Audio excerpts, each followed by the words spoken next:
Welcome to the podcast Psychedelic Awakening, brought to you by Silogen Biotech, where nature meets precision science.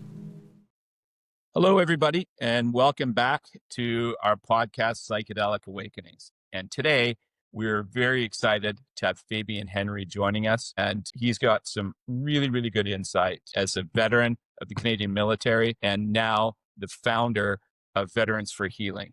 And we're going to be talking to him about his initiative and all the great work that he's doing. But just before we do that, today is Remembrance Day. And so, Fabian, we want to thank you on behalf of our team at Psychedelic for your service. And also, we want to thank active Canadian military members as well as veterans for their service. Thank you, Sean. So let's talk a bit about you first, Fabian. So, proud Nova Scotian, former Canadian Armed Forces soldier, promoted through the ranks to sergeant in your 12 years of military service, 6 deployments during that time. It was crazy for that short a period of time. You went to Afghanistan, to Pakistan, to Haiti, as well as other places as a combat engineer, diver, a parachutist. After you came back, you had some challenges with PTSD, physical health, mental health issues. And so you've turned that adversity into action by founding Veterans for Healing. Sure. Thanks, Sean. Thanks for having me on. And it's a great day to be remembering those who've paid the ultimate sacrifice. That's those who are not with us anymore. Yeah. So what led me here is those 12 years. I come from a coal mining family, 4 generations that work hard. They know what that means. And sometimes that gets taken advantage of by not producing a way to heal soldiers when you injure them. We don't mind going and getting injured. We just thought we'd be taken care of when we got back. The traditional treatment was put on 9 SSRIs and benzos for 3 years of my life. And it led me almost to death, definitely close to suicide and other things. But an inpatient care program in Ontario for 60 days, coming out of there with no other options but to try something called cannabis. I was foreign territory as soldiers usually, but I gave it a go and it instantly gave me relief, some sleep, and also challenged my thinking a little bit. The best the Canadian Forces could do was give me a 90-day prescription for those SSRIs and medications and say, go to the nearest operational stress injury clinic. They're now responsible for your health. And when you go there, they promote SSRIs and benzos, not medical cannabis, due to education and other issues. But that's that. So the cannabis and the trauma has led me down to also other plant-based medicine exploration, which crotched my ego, opened my heart, and allowed actual Fabian to come out.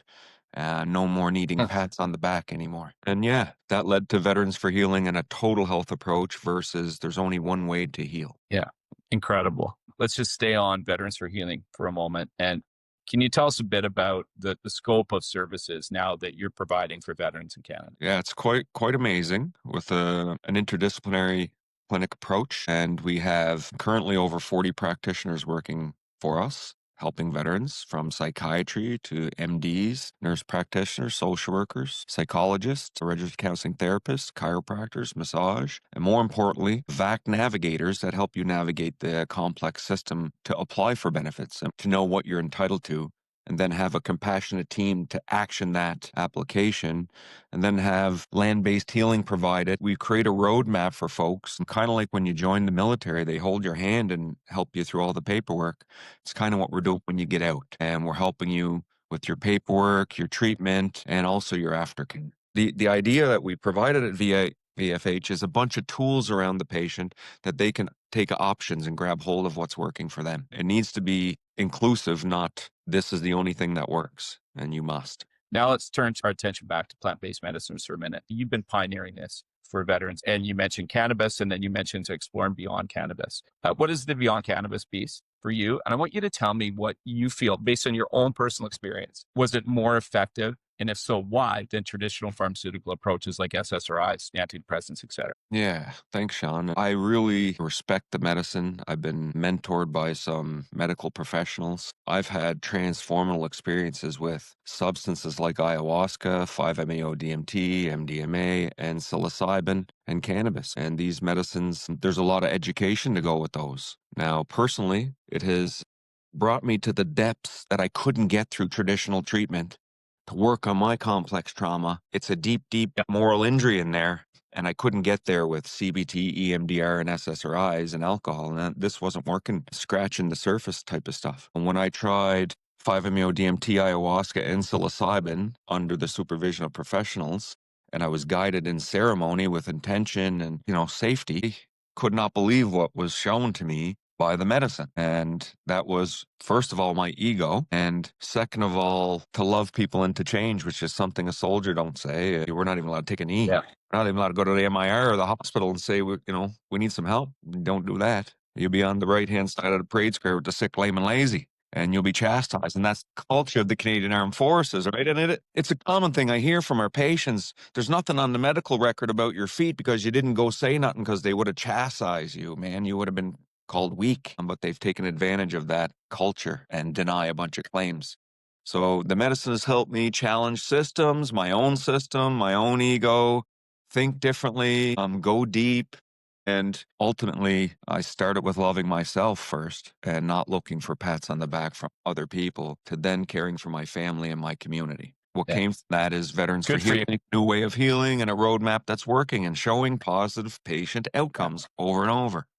What do you say to people that aren't aware or haven't, used psychedelics or cannabis to help themselves heal? Yeah, you probably haven't tried these medicines, for one. And I've tried what you said works, and I'm telling you it didn't work for me. And now I've tried something that you don't want me to access, and I'm telling you it's working for me. I'm only speaking from evidence and anecdotal based stuff, but we have to provide some advocacy around this and change the framework and inform the citizens of our country to look at complex trauma a little bit different. That we need to get a little bit more innovative with how we're treating this, and we need to be inclusive with all the options out there, including psilocybin, a one molecule fungus that can really be transformative. That's where we got to go. Incredible. So many veterans struggle with moral injury, complex trauma, and they don't always respond to conventional therapy. And can you tell me sort of what is that one thing that for you was like an aha moment, or open your eyes to say, this is actually something different. This is working for me. I'm starting to feel something different than I ever had before. Medical cannabis, it literally replaces a receptor deficiency in the brain called anandamides. That was the first feeling normal instead of feeling like a zombie, that gave me the opportunity to explore, to research, to try other things. When I did a heroic dose, if you look up Terence McKenna and read anything about his heroic dose of 5,000 milligrams or 5 grams of psilocybin, sounds like a lot, but that's how you access that deep space that you need to get to for the healing. And it's done in a professional way with framework and stuff like this. Very safe from the people I've learned from. And that opened me up to, holy shit, my heart and my moral injuries is feeling better. I thought I wrote a best-selling song one time, and after a week later, it wore off, and now it was about stuff about the moon and the womb, and but it does, when it gets to your But at the DNA time, and your it was the spirit, and it best brings seller. it out. And you can play and you can dance and you can sing without feeling silly. Yeah. Amazing. That's what it did for me with my comrades, with my friends. It's not my story, it's our story. So Fabian, today's Canada's medical and legal landscape around psychedelics, it's still evolving. There seems to be little glimmers of change from time to time, but we're certainly not there yet.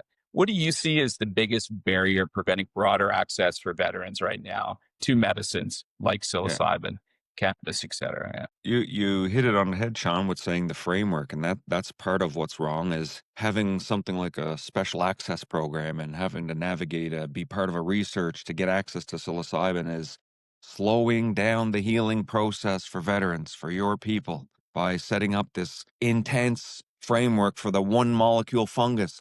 You gave access to a more complex medicine called cannabis that has piles of terpenes and different percentages, and you can't give access to a one molecule fungus. There's something going on there, and it's slowing down our healing, because we know that medicine works. There's different ways to use it, when it's either microdosing versus macrodosing. 150 milligram with the lion's mane as the stack for your 4 on 4 off, or is it a half a gram for your around the fire with your buddies, or is it a flood dose to get down deep, or heroic dose to get deeper? And they don't understand, and I don't know why, but they have slowed down our healing by creating excessive framework. Even for cannabis, I need 3 grams of CBD, but if I need 4 grams a day, I have to get a second level assessment by a pain specialist or a psychiatrist. It's just slowing down my healing, and I got to wait months and months to get 1 more gram. It's Yeah. insane. Yeah. And right now, as any Canadian, including veterans, we can apply for the Special Access Program, which is tedious, time consuming. Not everybody's getting approved for access to drugs like psilocybin. However, even once you're accepted, is VAC paying for those medications? So, right, even if you can get through all that regulatory framework, the next hurdle is the cost of the medicine. No, Veteran Affairs is currently not covering the cost of psilocybin. Are we going to approach them to cover that cost one day? Yes, we are. 100%. Right. Just like they pay for Right. medical cannabis. If it's Right. prescribed And I by can a tell you, doctor for a service related injury that you've tried multiple treatments for and it doesn't work, to me, that's grounds for access and coverage. that working with one of our advisory board members, looking at the cost of one round of treatment for medical psilocybin, that's $3,500. So $3,500 seems to me like a number that's tough for anybody to swallow. But as a Canadian veteran, is that doable? I would have to spend all my money on the medicine and no money for food and housing and transportation. No, that wouldn't work. It's impossible. So even though you potentially can qualify for special access, it's not going to work for veterans because they just don't have that kind of money. And it forces us to the street to buy it at a cost effective way and risk our goddamn health again. You know, we take all the needles, we deploy all you want, we do all the work you want, but you're making us, because we can't afford the medicine, even if we get access, go to the street to get it and buy a chocolate bar from someone we don't know and where the source came from. It's not third party tested, it's not from a lab, it's some kitchen somewhere. And I have to risk my health again. And I've been at the military 15 years and I'm still trying to heal. Yeah. It's insane. It's insanity. I've had to create our own healing program. We should have came home to this. Should have came home to cannabis, home to psilocybin, home to any option, to any tool that's working for people. And the evidence is there. The anecdotal and our friends and our colleagues and the doctors are saying this is helpful. This could be very transformative, but we're at the tipping point of heading towards innovative treatment and educating people, and we're not quite fully there. And one of the big things that we're trying to do with this podcast is to raise that awareness. There is studies actively happening right now with CAMH. We have the largest study in the world on psilocybin. So studies are happening, but I agree with you 100% that it's not coming fast enough.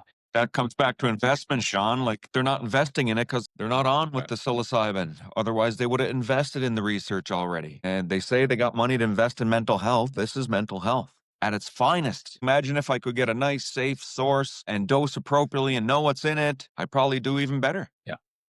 All right. And so this is time for our little audience ask segment here. So the question is for the audience, so please put your comments below the video, is do you feel that the Canadian government, Veterans Affairs, should be paying and supporting the use of these psychedelic treatments for people like Fabian and all the other veterans that have fought for Canada to help them heal? So that's a question. All right. So you have blended community ceremony and medicine into these programs.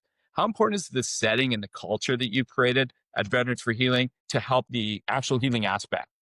Yeah, when we talk about the medicine side of things, the set and setting they call it is extremely important. And that's the interview process, Sean. It's the education process. It's preparing the place where somebody's going to come to do the medicine.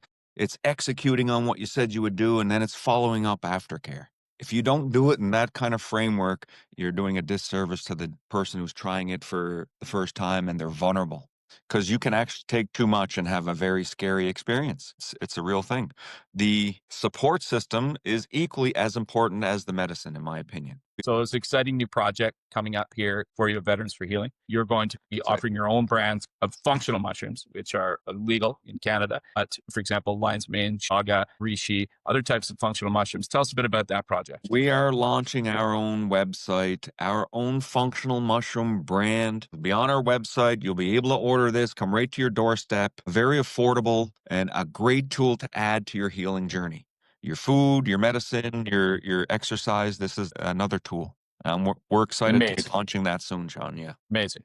All right. So looking ahead, Fabian, what do you envision the role that veterans are going to play in shaping the national policy around psychedelics and mental health? It's pivotal, really. It's the advocacy of the veteran. It's their voices and their patient experiences that are going to change the way people think about these medicines. It's going to change by innovating treatment for mental health and showing you that it is better to have the patient at the center of care and putting as many tools as you can around them, not moving tools out or limiting access to tools. Then you see a person that may be business as usual, stuck, or deteriorating, versus, oh, let me add all the tools, fully inclusive, and see what works for them and provide access and easy access and affordability. You may see a patient grow through their trauma versus nosedive. And we're witnessing it already. Yeah. We are seeing positive patient outcome over and over.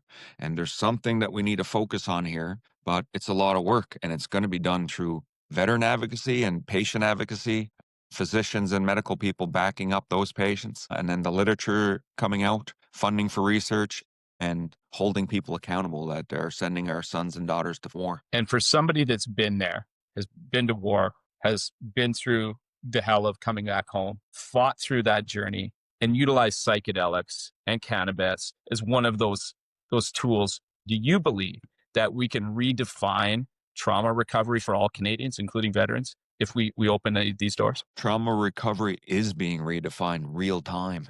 We are in the weeds of redefining it. It's happening.